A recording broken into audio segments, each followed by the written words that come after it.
सीमा हैदर और सचिन मीना की प्रेम कहानी में एक बहुत बड़ा झोल है जिस पर किसी का ध्यान नहीं गया। अगर सीमा बिना वीजा हिंदुस्तान आ सकती है तो फिर सचिन बिना वीजा या वीजा लेकर भी पाकिस्तान क्यों नहीं गया।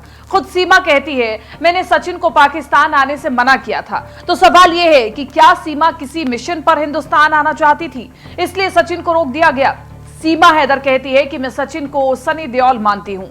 क्या आप लोग गदर मूवी देख करके तो इंस्पायर नहीं हुए थे? वो हमने नेपाल में देखी थी। जब हम नेपाल में मिले थे तो हमने गदर मूवी देखी थी। गदर एक प्रेम वैसे मतलब जब हमारा इंटरेस्ट हुआ ना तभी मुझे प्यार होने लगा। तभी मैं खुद को सकीना और इनको सनी देओल मानती थी और इनके दोस्त भी कहते थे कि सकीना कैसी है। मतलब मुझे सबको बुलाता था, ये मुझसे वो कहते थे तारा, इनको तारा, और मुझे सबको बुलाया करते थे सब। अब सनी देओल तो भैया सकीना के लिए पाकिस्तान चले गए थे, फिर सचिन को सीमा ने क्यों रोका? सीमा एक इंटरव्यू में जो बताती है उसे सुनने के बाद आपके दिमाग में भी कई सवाल खड़े होंगे। पहले उसका दावा सुनिए, फिर सवाल पर आते हैं। सचिन मेरे लिए पाकिस्तान आने को तैयार थी, लेकिन मैंने मना कर दिया। उसकी बड़ी वजह उनके हाथ पर बना टैटू था। सचिन के हाथ पर ओम का टैटू है। अगर किसी को वहां पता चल जाता कि मैं किसी हिंदू के साथ रह रही हूं और वो हिंदुस्तानी है तो उसका अंजाम बुरा होता।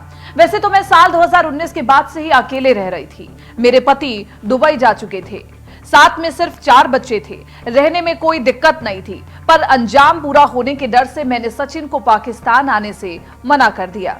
अब यहां समझने वाली बात यह है कि क्या सीमा ने पहले ही ये मान लिया था कि वो हिंदुस्तान जाएगी, रबुपुरा गांव में रुकेगी और उसे कोई कुछ नहीं कहेगा, क्योंकि हिंदुस्तान के लोग संवेदनशील होते हैं, सहनशील होते हैं, वो वसुधैव कुटुंबकम की नीति पर चलते हैं।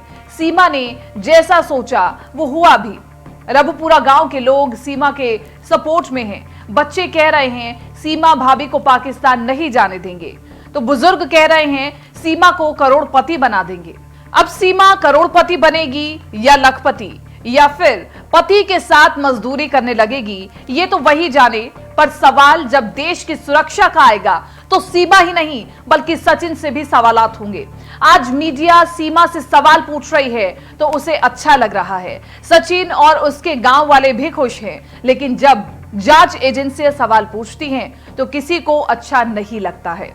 आज सीमा बड़ी खुश होकर बताती है सचिन को भिंडी की सब्जी काफी पसंद है, लेकिन इंटरव्यू के चक्कर में इतना वक्त नहीं मिल पा रहा कि मैं सचिन के लिए भिंडी बना पाऊं। मैं सचिन के लिए कुछ भी कर सकती हूं। अब मुझे सचिन मिल गया तो दुनिया मिल गई। अब मैं मुसलमान से हिंदू बन गई हूं।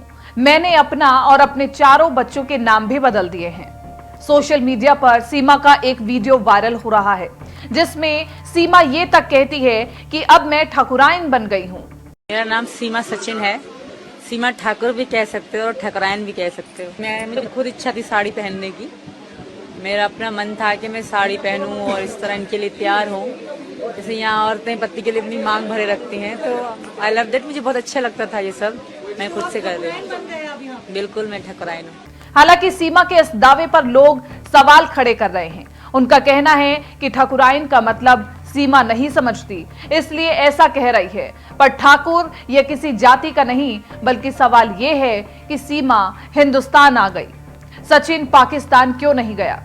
अगर सीमा ने सचिन को पाकिस्तान आने से नहीं रोका होता तो ये सवाल नहीं उठते। सीमा हिंदुस्तान में आने के बाद जिस सफाई से हर सवाल का जवाब दे रही है और कुछ भी पूछ रहा है तो उसका जवाब जितने आराम से दे रही है, उससे ये भी लग रहा है कि उसने पहले से ही सारे सवालों के जवाब तैयार कर लिए हों। आप एक बात पर गौर कीजिएगा, सीमा का इंटरव्यू चाहे किसी ने भी किया हो, कभी सीमा के चेहरे पर घबराहट नहीं दिखी, जबकि मीडिया में नहीं रहने वाले अक्सर लोग 1-2 इंटरव्यू के बाद घबरा जाते हैं, बोल नहीं पाते हैं, चुप हो जाते हैं। फिर सवाल है कि क्या सीमा सब कुछ बताकर भी कुछ छिपा रही है, जहां तक किसी की नजर नहीं पहुंच रही है? आप इस पर क्या सोचते हैं? कमेंट में जरूर बता सकते हैं।